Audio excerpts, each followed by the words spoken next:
It will record.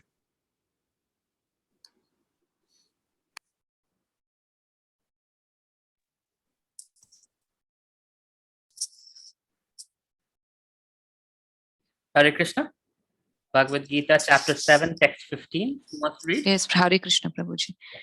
Namham drukstrino mudaha prapadyante naradamaha mayaya pahrata jnana ashuram bhavam ashritaha. Those miscreants who are grossly foolish, who are lowest among mankind, whose knowledge is stolen by illusion, and who partake of the atheistic nature of demons, do not surrender unto me. Thank you so much. Hare So, Krishna. this is the Supreme Personality of Godhead speaking very, very strongly. So we have seen Krishna being very kind and compassionate, but also Krishna can be strong in his words, especially when it comes to demoniac mentalities. So he's talking about dushkritino. Dushkrita means those who do, those are miscreants, those who do things against the Vedic culture, against the norms and the laws set forth by Krishna, right? So namam dushkritino mudha. So the word mudha, you will see Srila Prabhupada uses it many, many times in his lectures. And he would say in English, rascals. And many times I personally felt like, whoa, why is a sadhu using words like rascal, fools and rascals, right? But then later on, Prabhupada, when he was asked, he said, if Krishna is saying it, I'm just repeating it in English. So Krishna is saying certain words that are very, very harsh. Mudha. Naradhama. Naradhama means worst amongst mankind. Nara means mankind. Adhama, the worst amongst mankind. Maya prahatya jnana. Those whose intelligence is stolen by Maya. And asurim bhavam asrita. Those who are in the demoniac mentality. Asur, right? There's sura and asura. So asurim bhavam asrita. So very, very strong words. So Krishna is in the chapter 15 and text 15 and 16, Krishna is going to describe those who don't surrender unto him. And then he's talking, so his qualities of those devotees who don't surrender, or qualities of people who don't surrender. And then qualities of devotees who do surrender to Krishna. In the next verse, he will mention. So it's, I'm going to go a little deep into it, kind of deciphering each category for you. Why is it important? As much as we talk about that, we don't talk about negativity. But it's important to know what is negative, right? So that we can be away from it. So it's important to know what is good, what is not so good. And thereby we can be educated enough to choose the good stuff. So here, when we are preaching or sharing Krishna consciousness, we will come across all these categories. That doesn't make them unqualified. It just means that is not the suited condition, mental condition, to be in Krishna consciousness.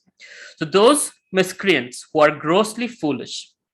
So these are people who are basically, I have my 9-to-5 job, going to work, coming back from work, watching TV, going to sleep, right? I don't care if there is life after death. I don't care if there's injustice. Doesn't matter to me as long as I'm getting my salary, I'm getting good food, I have a place to sleep. Good. This is the animalistic mindset.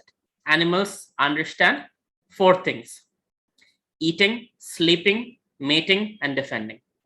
Right? They like to eat, they like to sleep, they like to procreate, and whenever there's danger, they defend themselves. Humans also have these 4 things in common. And when we only act in these 4 things, we are called Dvipada Pashu, or 2-legged animals.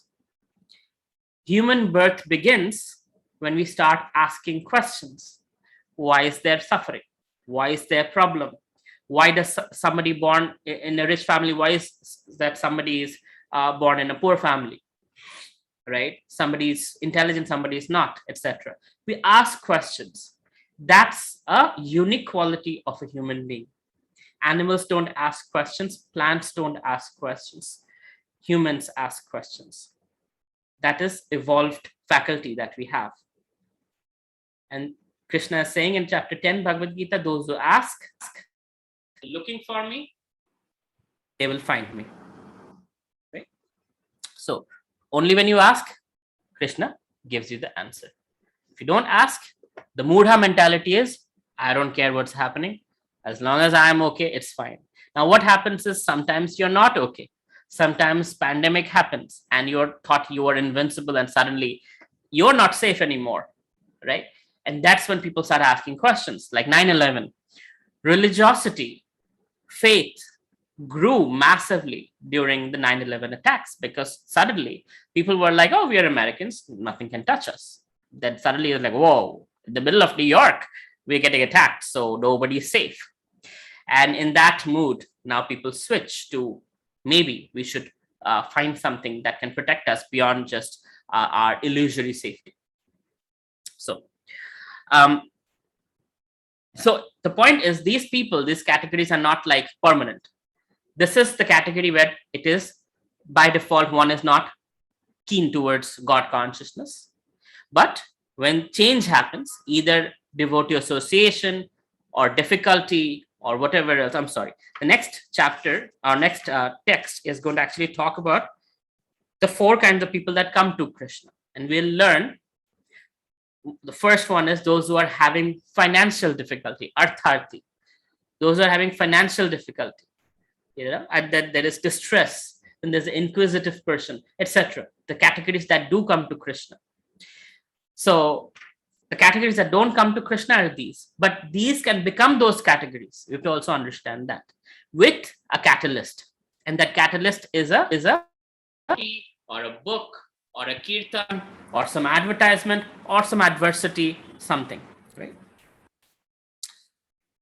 Okay. So those are grossly foolish, mudhas, don't, who are lowest among mankind. So what is that? That means they're not foolish. They have understanding. So let's say somebody is born in a very pious family where there's Vedic culture.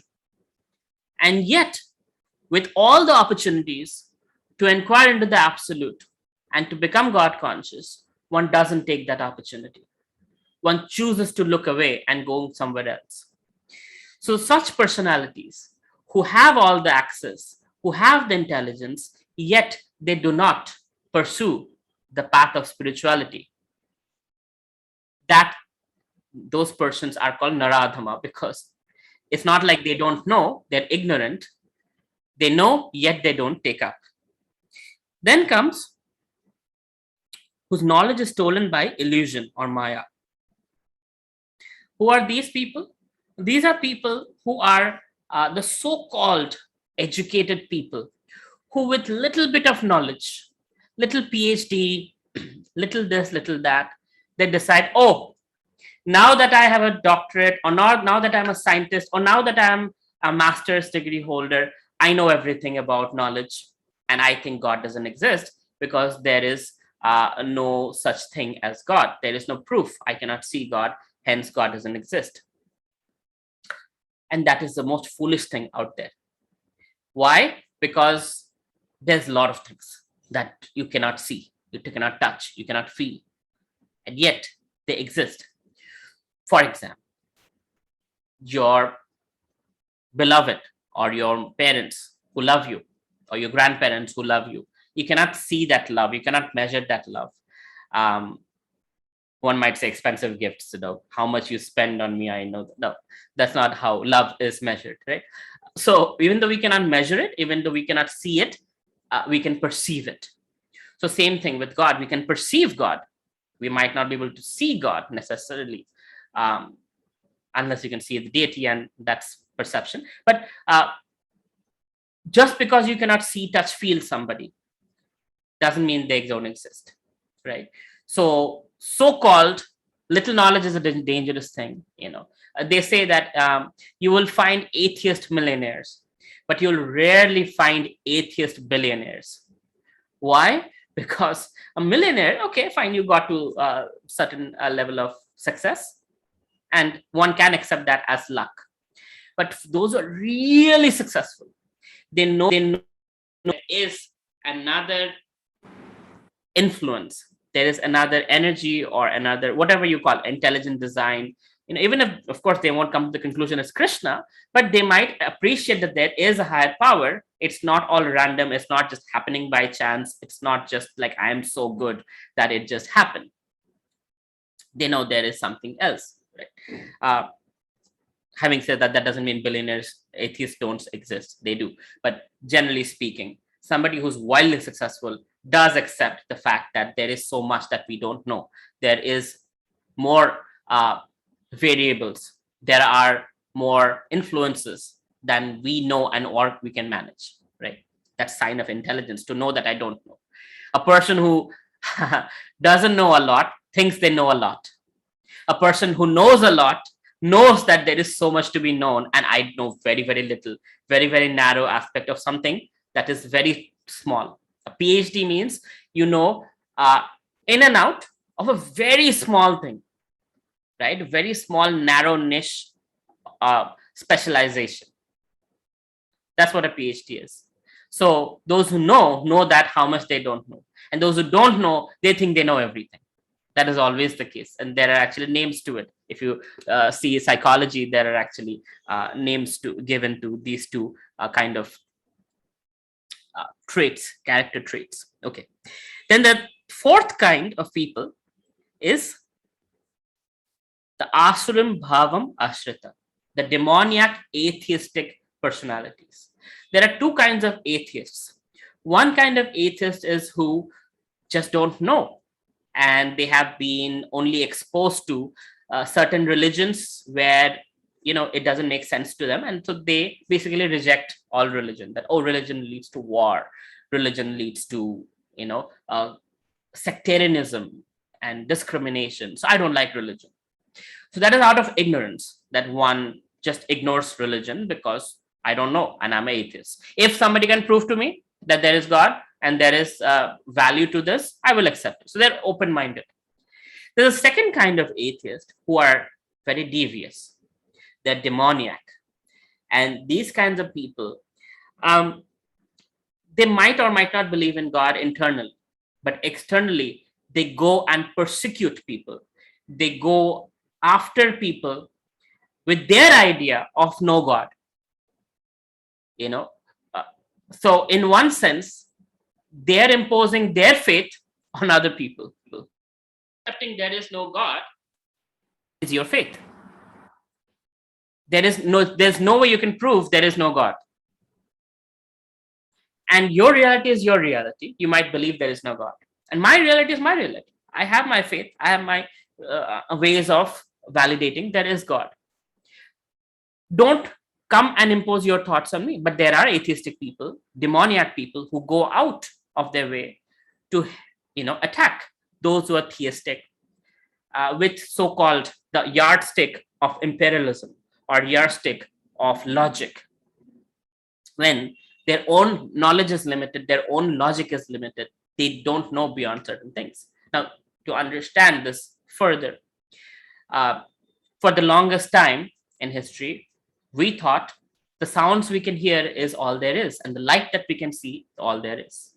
But today, with evolution in modern science, we know that we can only hear 20 to 20 kilohertz, and there is sound below that and above that. Whales can hear certain sounds, dogs can hear certain sounds, dolphins can hear certain sounds that we have no way of hearing. In those frequencies, we have no way of communicating and getting it, but they exist. Just because we see them doesn't mean they don't. Is my sound okay? Yes, Prabhu, like your mic, like imperialism. Right. So atheists are, so the demoniac ones are those who impose their ideas of atheism on those who are seeking faith, those who are seeking shelter in their own belief system, right?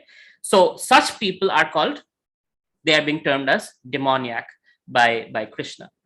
And if you come across such people, stay away, run away. If you are in such a situation where you cannot run away, then I can teach you a few things with which you can defeat these people very, very easily. but not going to speak on record on that. But point is, most of you won't be dealing with people like that, and if they do approach you, you can just walk away and ignore them, right? So these are the 4 kinds of miscreant: dushkritino, mudha, prapadante, naradhama. Any questions on this? Oh wow, 9. Let's see. Thank you. Auto-tuned. Also, cannot see the time, but it exists. Right, you're right, Deepak. You cannot see time, but it exists. Okay, cool. Any questions? Yes, Prabhuji, I'm having one question. One of my uncle will say that he's atheistic, Prabhuji. He will say that I had tried to, explain him, but he's not listening. That's okay. But his point of view is like, I don't believe in God, but I believe in humanity. And also he adopted one girl, Prabhuji. He's having one son, but also he adopted one girl. And I do all kind of services like I go to orphanage center. I donate them money. So it's a kind of service and humanity, but I don't believe in God. So I try to explain him, but he's not listening. So how to deal with this kind of people, Prabhuji? Does it comes under You give them humanity or prasadam. humanity? You give them Okay. prasadam. Because Okay. prasadam is something that goes deep inside and it Okay. transforms people. Now, Okay. it's not we don't have to transform everyone around us, but Mhm. since he is your uncle, and it would be nice for you to see. So all we can do for them is we can give them love. We can show our character, who we are and how we are uh, um, doing good things in our life, and we can give them prashadam, harinam, and that's about it, right? And eventually what will happen is transformation will happen in the consciousness because of prashadam. It might happen in a year, it might happen in this life, it might happen in next life, but it's bound to happen because you've planted the seed of bhakti in their hearts. Now that seed is going to fructify in the time that Krishna desires, but it will fructify, and that person will eventually go back to Godhead. So that's the beauty of it. As long as prasadam goes inside, or they touch the Bhagavad Gita, or they see the deity, or they hear the holy name, somehow or other, the seed has been planted. It's like a time bomb. Eventually, it'll happen. But how, when, we don't know.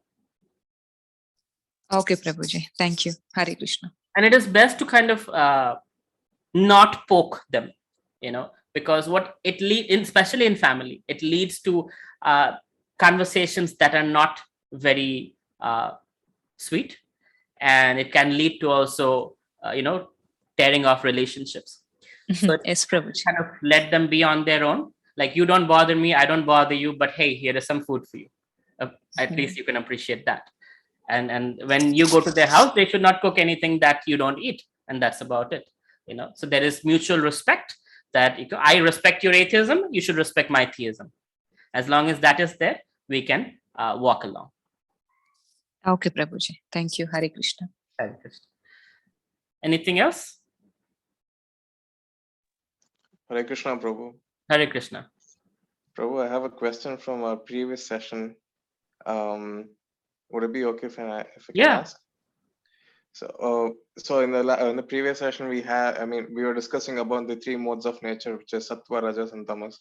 And even if we were situated in the sattva guna, it is not necessary that we will be reminded of Krishna, and it is only in the mode of transcendence that we get reminded of Krishna.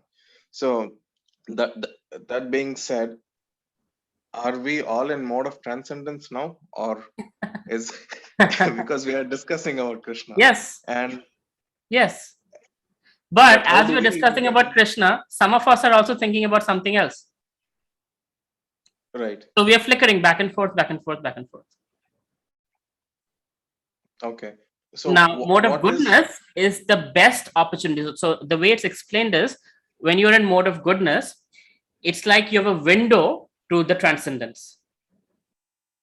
You're not in transcendence, but you have the window to it, because you're now ripe. You're ready for transcendence. But when you're in the attic or you're in the basement, right? You're in darkness.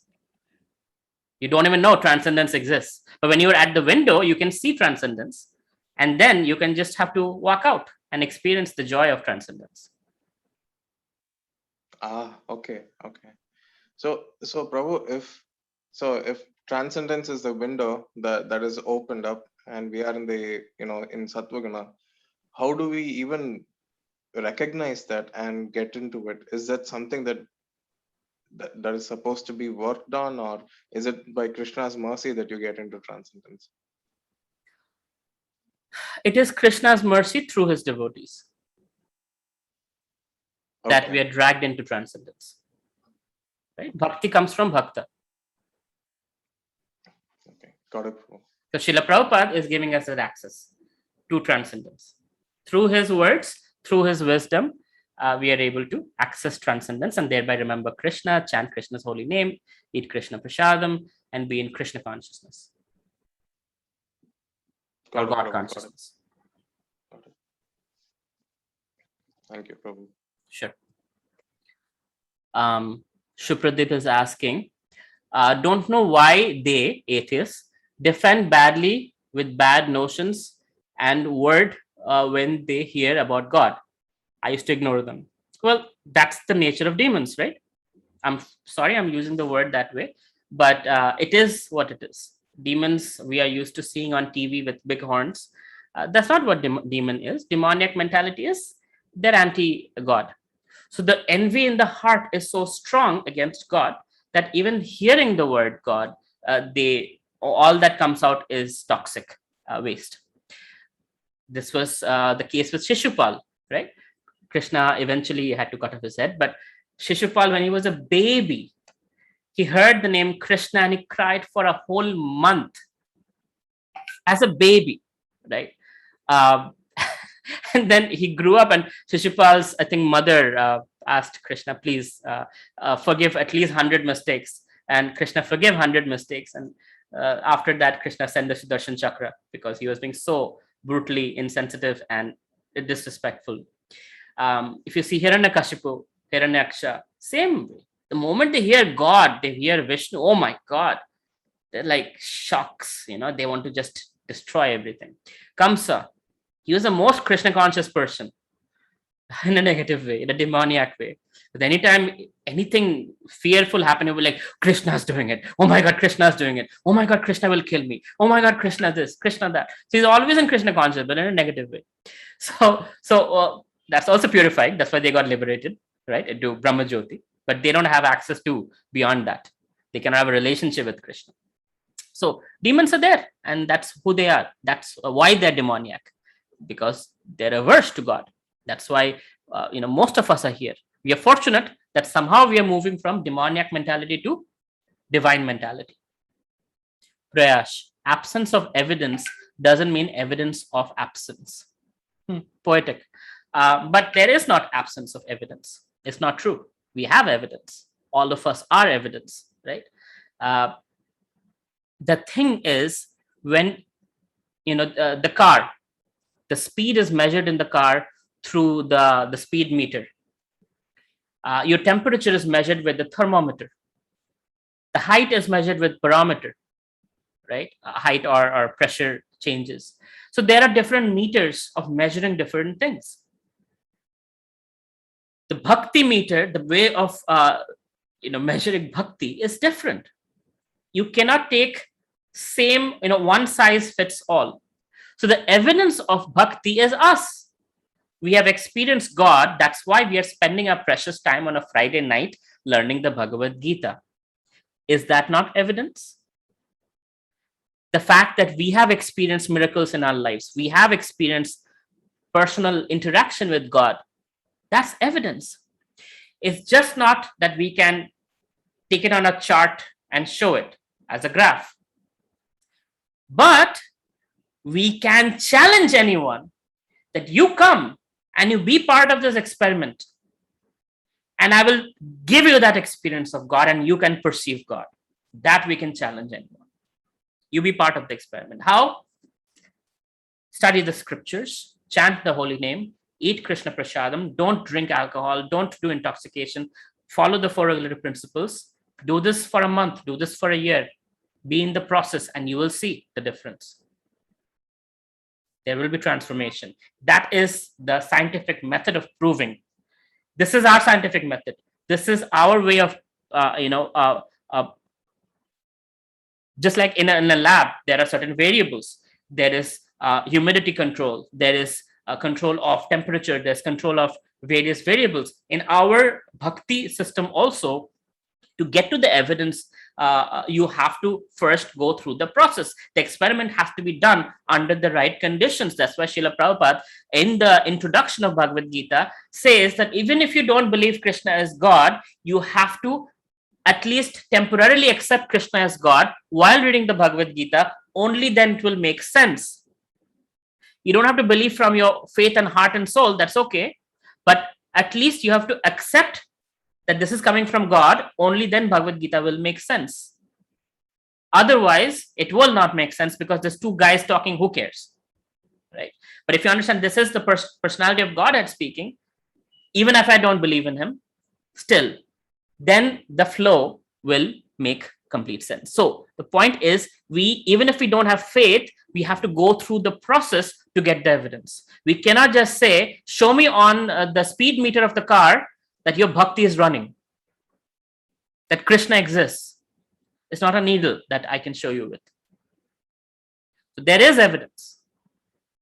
One has to be in the process to be getting that evidence. Does it make sense, Prayash? Absolutely, Prabhuji. Yeah, I was saying, like, for the absence of evidence is to the atheistic eyes, because they don't, of Of course they course, have yes. There evidence. will be They some don't people choose. who are, if you are pretending to be asleep, you cannot be woken up. Yeah. If you're sleeping, I can wake you up.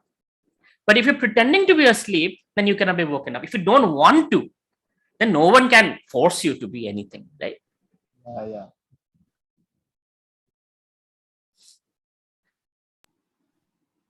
I have a question, Prabhuji. Yes. Uh, yeah, in this world, it is like if there is one Krishna conscious person, there will be around 20 or 30 people who is not Krishna consciousness, right?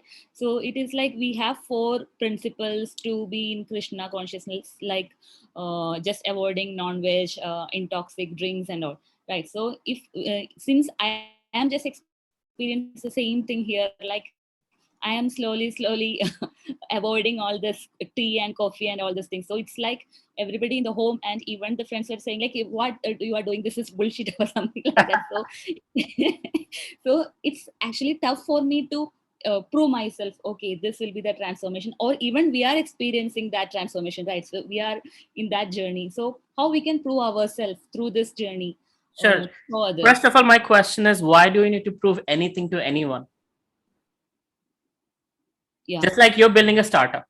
I'm Yeah. sure your friends laughed at you. Why are you doing startup? You're educated, you can get a job just like your husband.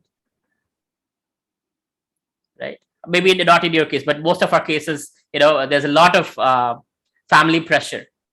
That, hey, why startup? It's dangerous. Oh, what if you fail? What if rejections happen? Same way, Krishna consciousness is also like that. People are like, naysayers. But why do you have to prove anything to anyone? Mm-hmm. I'm doing what I'm trying. If it works, great. If it doesn't work, hey, I'm still becoming a better person. I'm not responsible for the deaths of millions of animals.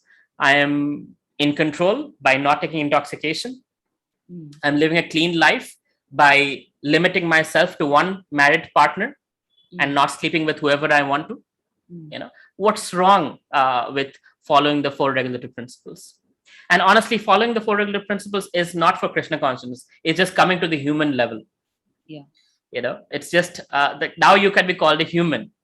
The Krishna conscious principle is the faith part. You're chanting, praying, eating prashadam, offering worship, mantras, etc. Now, why am I doing it? Maybe God doesn't exist. Maybe God does exist. Srila Prabhupada was asked by an audience member in the West. Somebody said, what if at the time of death you find out God doesn't exist? What will you do? Srila Prabhupada said, well, it will be disappointing. And I would look at my life and be like, hey, I lived a good life. I lived a pure life. And I helped many people become happy, and many people's lives got transformed. So I lived a good life, even if God doesn't exist, let's say. And then Prabhupada asked that person in the audience, what if you find out at the time of death, God does exist, and you just wasted your whole life not doing anything about it? And the person became thoughtful, and he sat down and he started thinking, like, true, what if? So the point is, there is no harm in doing the things we are doing, because our bhakti does not propel us to harm anybody else, not even animal sacrifice, right? So we're not harming the environment, we're not harming animals, we're not harming humans. So why does anybody have problems with us? Because they want to impose their ideas on us. Everybody wants us to be like them. Just like when we start a startup, everybody mediocre would be like me, do a job, be middle class. Why do you have to aspire? You're not Ambani, you're not Birla, you're not born in a rich family. Why don't you just be like everybody else? That's how people are. That's the nature of people. They want us to be like them, because otherwise they will feel like, oh God, she is moving ahead of me and I'm stuck where I am, right? That's the fear within. Yeah, very true, very true. It's acceptable, right? So I'm And actually, if you want to satisfy them, you're actually trying to be fit in and trying to be ordinary. okay, yeah. So here I am just explaining with scientific reasons of avoiding this intoxic drinks or even Don't explain anything, just say watch me. Watch me, and let's talk about 3 years from now, where you will be and where I will be. Okay, As a person, as a social person, as a mother, as a wife, just watch me. I don't have to explain anything. okay. Phalena parichayate. A tree is known by its fruits. Mm. Right? You know a mango tree because it's mango. You know it's a cactus by looking at the cactus. So a tree is known by its fruit. So just tell them, you know what? Let me try this, and let's see where without this, where somebody else, and with this, where somebody else is, and that's good enough. Okay, okay. Thank That's you. the confidence, at least, that I have in the process, because I've literally gone through thousands of lives in Krishna consciousness during my college preaching and other ways around the world, and I've seen this so many times repeated over and over again that I can almost write it on a stamp paper that there will be transformation. And transformation where people will be like, whoa, I don't recognize this person. This person is, how did this happen? What's your secret? Okay, So if you tell them now, they won't believe you, right? yes. They laugh at you. That's a natural tendency is. Initially, they laugh at you. Eventually, they say, oh, wow, this is kind of good. And they get envious of you. They speak stuff about you like, oh, she's crazy. She does crazy stuff. And eventually, they'll say, oh, I knew her when she was struggling. Now she's a big name. Yes, yes. 3 stages. Yes. That's how it Thank- is. Yeah, Sure. thank you. Yeah. Anything else? Hare Krishna, Prabhu. Yeah. Hare Krishna. Yeah. So, Prabhu, if so, you said that dupai, so animals basically. So, from what I know, if you based on a karma, this birth, you can be born as. There is a chance that you will be born as an animal also in the next birth. Correct. So, does that mean that their chances of going towards spirituality are less, or it'll never happen, or how will an animal ever understand Krishna bhakti, or will he even get a chance? Will that get a chance or not? I'm not sure what you were asking. Can you ask me one more time? Okay, so if there is an animal and There's they an don't animal. question, right? Yeah, they, as you said, that they don't question, they don't Okay, yeah. yeah, say, You think how can yeah, animal come to Krishna Bhakti? Feed them yeah, prasadam, okay, or make them smell a flower from the altar. okay, oh, okay. If it is So an animal that can do something, like a cow, offer the milk to Krishna. Okay. If it's a cat or a dog, feed them some prasadam. So it will depend on their karma if they get that No. chance or not. No. Bhakti is not connected with karma at all. Okay. Bhakti is transcendental. Karma is in the modes of nature. So bhakti, when you give them bhakti, that through prasadam or through the holy name or through any other means, this is between them and Krishna now. Now they have gotten that seed. They might be born as a human being also next life. Okay. That is possible. Absolutely possible. I think I shared this story a few times, right? This devotee, now they're a devotee, past life, they were a little bee or some wasp or something that ended up on the altar on some fruits. And this person before Krishna consciousness would always get this dream that they're flying into this room, there are two dolls and there is some fruits, and boom, they died. So somebody might have spat on them. Later on, they realized those two dolls were Radha and Krishna. And this vision kept coming till this person came to a temple and then realized, oh my God, I must have been like a bee or a wasp or something that came for the fruits, but it was on the altar. And because this person died on the altar, seeing the deities, was born in a human form and now a devotee. Okay. So they might not even have bhakti, but they would have just by chance or something by luck, Yes. they would have landed and they Absolutely. can still. Absolutely. Okay. You get the human form of life. That's what is good. Yeah. Now that you have choices, now you can choose to Yeah. be Krishna conscious Yeah. or not, but at least you get that opportunity. Yeah. Even the flowers you're plucking from the trees and offering it to Krishna, those plants are getting great beneficent. So some of them may become human beings in the next life and get the opportunity for bhakti. Oh, okay. Right. Skipping all the 8.4 million species of life that you would have otherwise have to go through, you're benefiting them by offering their offering to Krishna. Oh, okay. Every fruit you offer, every milk you offer, everything you offer to Krishna, all those plants and those animals are getting benefited. Okay. So that could also be one of the reasons why we are even offering flowers. And that is our duty as devotees. Okay. Because those who cannot become Krishna conscious, it is our duty to somehow connect them to Krishna. Right. As many as possible.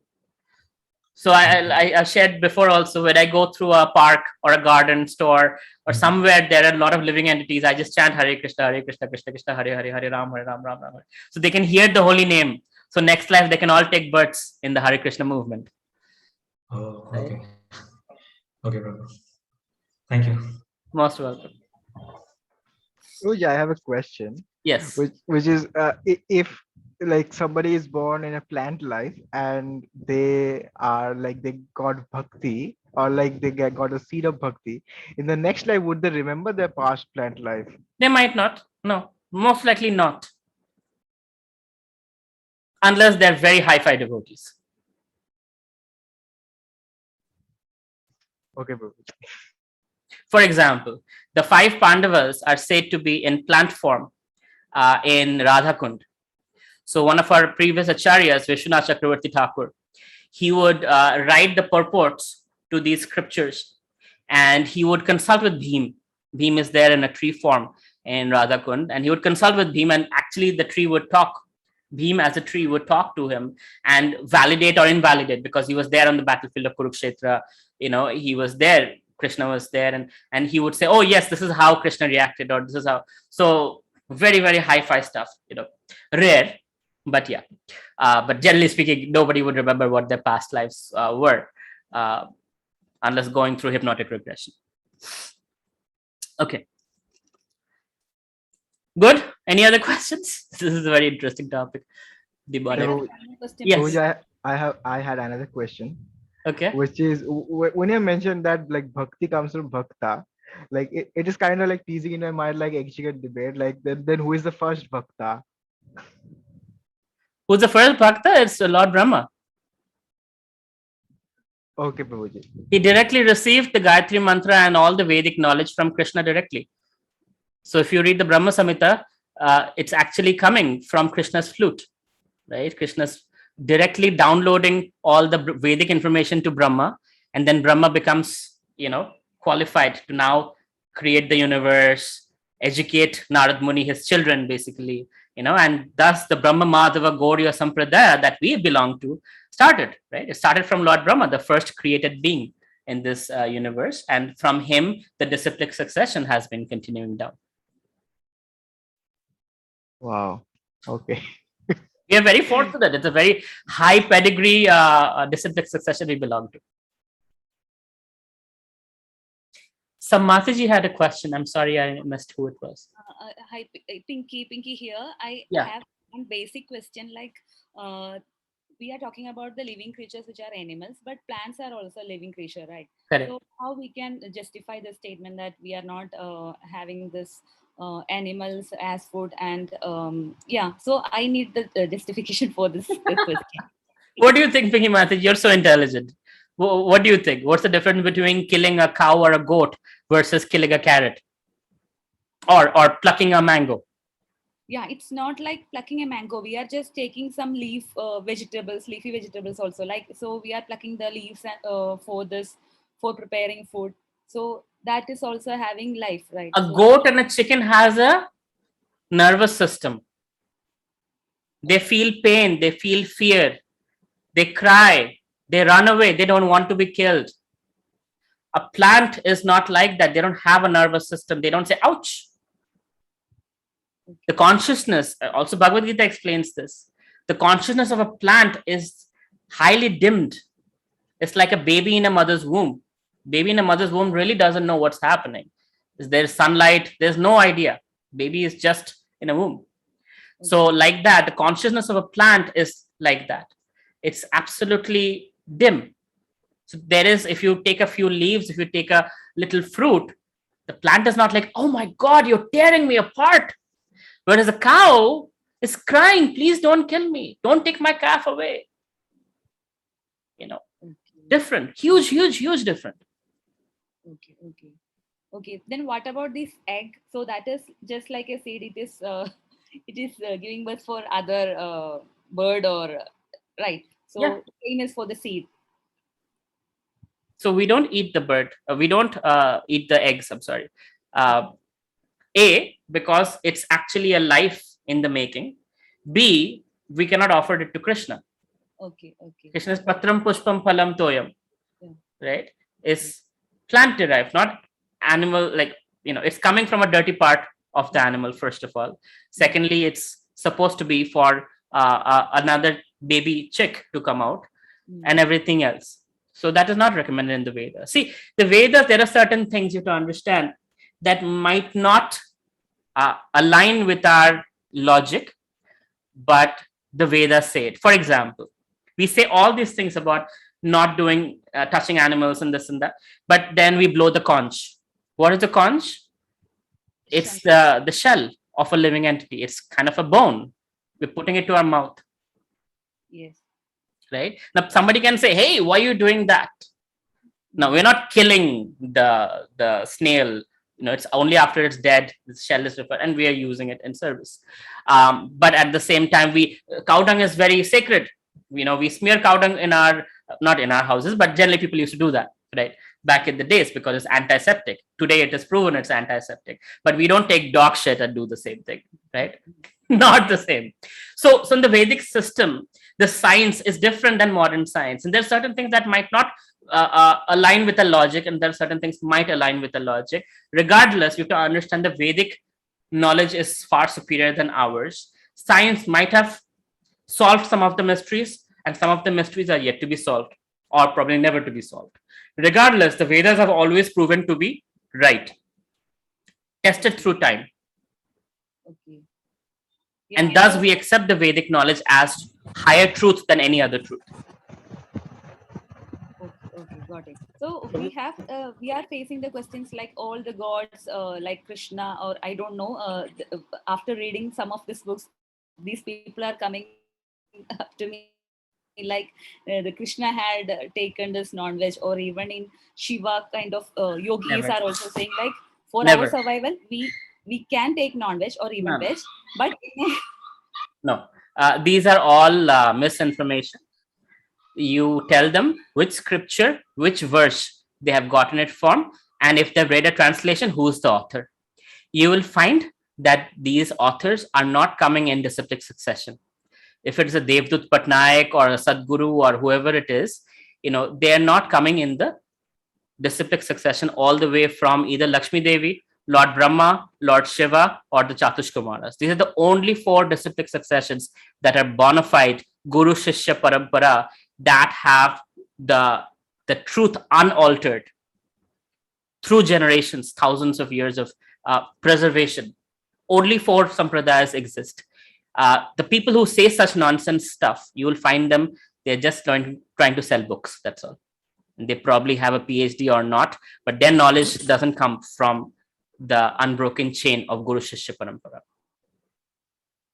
Just like in a college, you would not accept knowledge from some random person, an influencer, a social media influencer you'll not learn physics from them.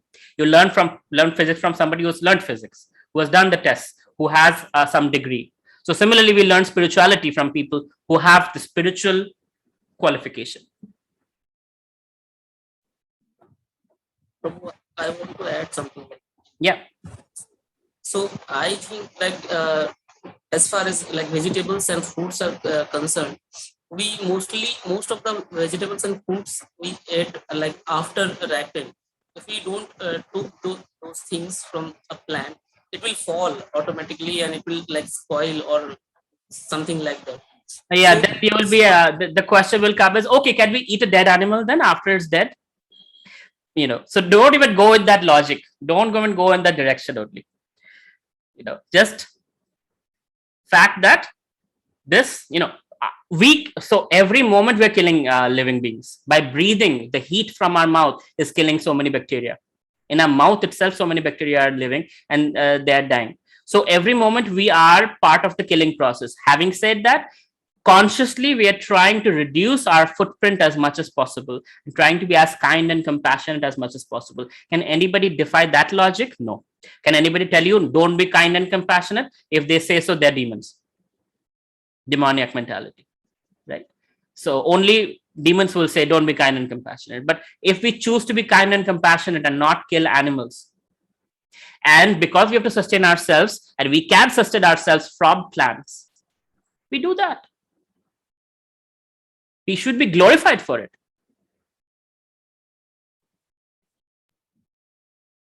Does it make sense, Amit? Because those logics will lead to more further dialogues and conversations where eventually you'll be, the logic part will be gone. You'll be like, okay, how do I answer this? So point is, in a debate, don't try to answer them on their turf. If they're saying this, you say this. You don't go head to head, logic to logic, trying to answer their questions. You give them your reality, which might not answer their question, but that's the reality. For example, compassion and kindness is a principle that universally most people accept.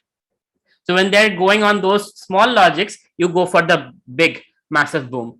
I choose to be compassionate. I choose to not cause harm to animals. And because I have to live, I'm eating plants. Plants don't have nervous system, animals do. They feel pain, they might feel pain, but not to the degree that animals do. So I'm choosing the better option, the more compassionate, the more kind option.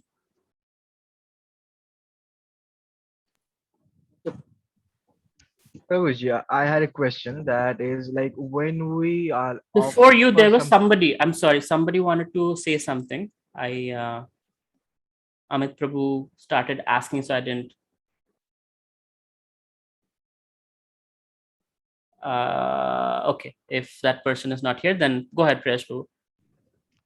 Okay, so when we offer something to Krishna, for example, let's say we are playing mridanga or something like that, and that is made from the leather, right? Leather, or what should you call it? The animal skin, right?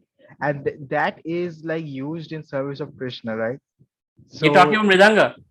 yeah, You're talking about Mridanga. yeah, Prabhuji. Mm-hmm. Or like any instrument, you say tabla or mridanga or whatever instrument is like made from animal skin or something like that.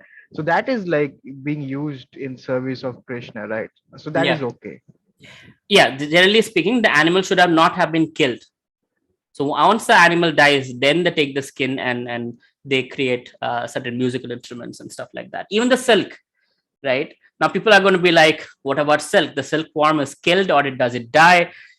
So again, the point is you can go into further arguments and go as deep as, but the point is what Krishna is seeing is he's not here to give us a test where it's like, gotcha. He is trying to see, are we doing our best to cause the least damage during our stay on this planet? And it's honestly, there is we can pretend to be whatever, but we cannot pretend and hide from Krishna. He's in the heart. So from our side, what are we doing the best possible way to cause the least damage to Mother Earth, to other living beings, plants, animals, humans, etc. Yeah, thank you, Prabhuji. Janak Prabhu, yes. Prabhuji, may I just say something about it? Because Yeah, this yeah. topic is very dear to my heart. Your favorite topic. Sorry. No, so see, I have come across also all such arguments, and my logic is also exactly the same as what you're saying. We try to do our best, right? Expand our circle of compassion, basically. And Prabhuji, this I typically use one example when I give to people. So suppose you cannot become a billionaire, right? That doesn't mean you stop earning a living, right? Or you cannot get 100 out of 100 in maths, right? Okay, what about that problem? I couldn't solve that problem. So that doesn't mean you try to, just give up and not give your examination. So similarly, okay, what about this plant, that plant, or so of course I have heard everything, and I'm not arguing against it, because we need to prepare ourselves for these questions and also our own soul, right? But I think it's just at the end of the day, it's our own heart and intuition. When somewhat we need to feel inside, what we are doing. It's like we are using a small act of violence to justify much bigger act of violence. That doesn't help, I think so. So this is Correct. my Absolutely, thought, So anyways, thanks. So absolutely. Achha, so Vibhuti Bataji is asking, how about touch me not plant? It responds to touch. Of course, it responds to touch. I mean, plants respond to sunlight. That's why they're doing it. But the response is not, oh, please don't touch me. The response is more, what do you say? What's the right word? Stimulus. Stimulus. Yeah, it's like respond to stimuli. It's not like it's thinking, hey, I have a personal space, don't come to my personal space, or you're hurting my dignity. It's not like that. It's not so complex. It's a plant that responds to touch. That doesn't mean it has feelings. That doesn't mean it feels the pain. It's just responding. It doesn't have the nervous system. It doesn't have the brain. It doesn't have the things that allow us to feel pain. Having said that, does it discomfort the plant? Yes, it does discomfort the plant. Right? Am I killing a plant when I'm taking the whole banana tree and taking every part of the banana tree and eating it? Yes. But like Janak Prabhu rightly said, and many others said, animal versus plant, which one is more painful? I think universally we can agree animals feel more pain than plants. Given that, we have to survive. So if we can make the choice to be choosing the kinder option, why not?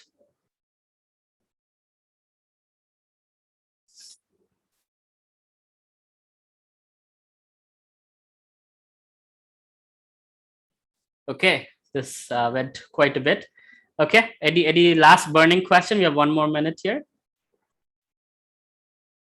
It's always interesting when we talk about veg, non-veg.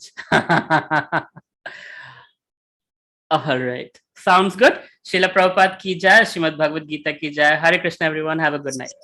Hare Krishna. Hare Krishna. Hare Krishna. Krishna Prabhuji.